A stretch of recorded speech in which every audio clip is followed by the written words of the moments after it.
La plus grosse erreur que tu peux faire si tu veux cultiver ta créativité, c'est de ne pas noter tes idées. Que ce soit des nouvelles idées pour ton entreprise, pour tes projets, pour un hobby, ces pensées foudroyantes ont quand même tendance à pointer le bout de leur nez dans des situations où c'est pas forcément le plus pratique pour nous. Et là, soit on a un système de capture d'idées efficace sur son téléphone ou sur un carnet papier qu'on emmène partout avec soi par exemple, et dans ce cas, le fait de noter ses idées est d'une facilité déconcertante. Soit ce système est complexe ou alors on n'en a pas du tout, et là c'est dommage parce qu'on peut passer du coup à côté de belles idées. De mon côté, ça fait plusieurs années que je perfectionne mon propre système de capture avec Notion autour de plusieurs bases de données que j'alimente, mes tâches, mes contenus et mes notes. Lorsque j'ai une idée qui m'arrive pour l'un de ces trois piliers, j'ai installé sur mon iPhone un raccourci qui me permet de double taper sur l'arrière de l'écran et d'ouvrir une page Notion qui contient justement tous ces raccourcis via des boutons. Ces boutons me permettent d'ajouter facilement des entrées dans mes bases de données, donc voilà, que ce soit mes tâches, mes notes, mes contenus,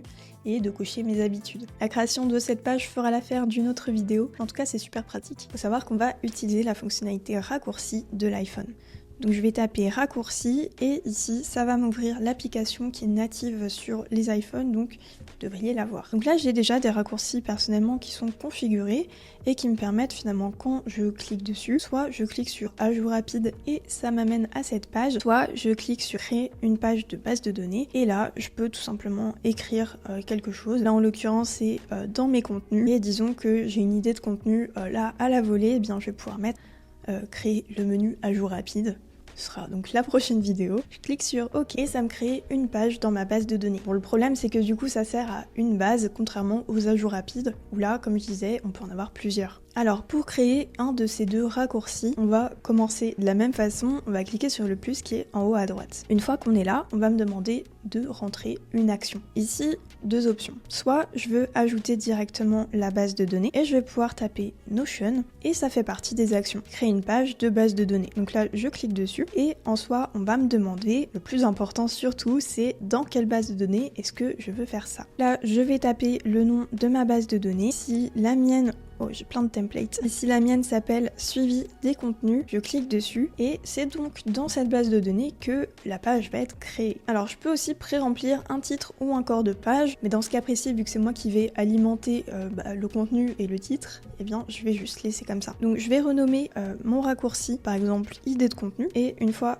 que je l'ai renommé comme ça et que je clique sur OK, et bien quand je clique dessus, ça me fait absolument la même interface que tout à l'heure. Maintenant, si on veut plutôt ouvrir une page, là ce que je vais faire, c'est que je vais toujours aller dans plus pour créer mon raccourci. Je vais dans les actions et là je vais taper le nom de ma page. S'il apparaît bien, on clique dessus, s'il n'apparaît pas, il y a une petite chose à faire en plus. Pour que ça apparaisse dans un premier lieu, il va falloir que je crée un widget de cette page. Donc je vais maintenir mon doigt enfoncé sur une page d'accueil de mon iPhone et dans les widgets, je vais aller chercher Notion. Je vais choisir le widget page qui, quand j'appuie longtemps dessus, va me permettre de le modifier. Et là, je peux choisir tout simplement les pages, enfin la page en tout cas que je veux mettre là-dessus. On va faire l'essai avec le suivi des contenus, où ici, donc quand je clique dessus, j'ai bien ma base de données qui se met ici. Une fois que vous avez fait cette manipulation et que vous retapez le nom de votre page, et bien maintenant elle apparaîtra ici. Une fois qu'elle apparaît, je clique dessus et quand je clique sur le raccourci, eh bien ça m'ouvre la bonne page. Pour l'ouverture d'une page, il y a une option parallèle qu'on peut utiliser qui va être donc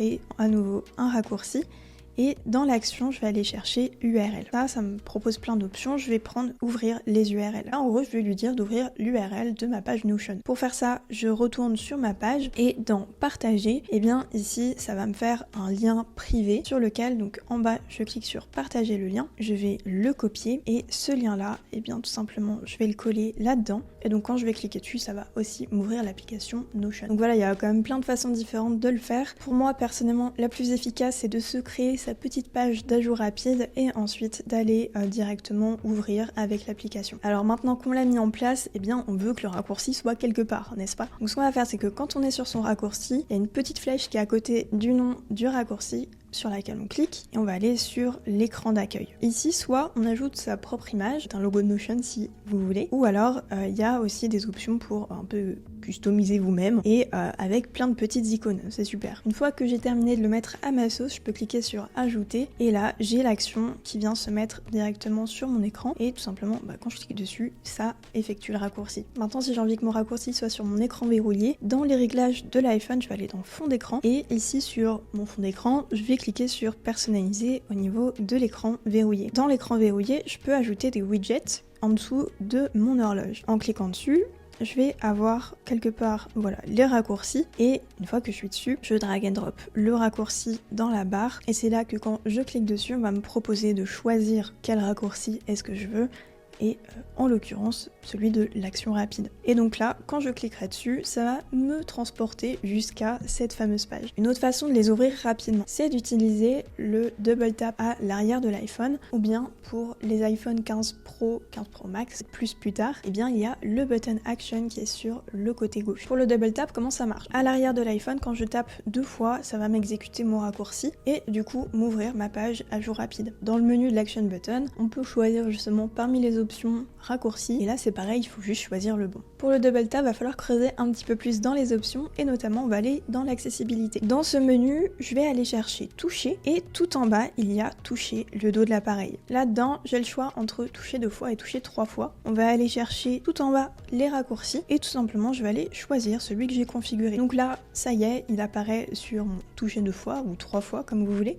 Et maintenant, quand je tape 2 fois sur l'arrière, ça m'ouvre la page. Donc voilà pour ce tuto qui change un petit peu de ce qu'on fait d'habitude où on est purement sur Notion, mais ça pour moi c'est une des techniques qui permettent d'être beaucoup plus rapide et efficient quand on capture ses idées sur cet outil. Comme je vous le disais en début de vidéo, on va suivre celle-ci avec le tutoriel sur comment faire sa page à jour rapide. Donc je vous laisse vous abonner si vous voulez suivre ça et mettre un like si vous avez appris quelque chose sur Notion aujourd'hui. À très vite.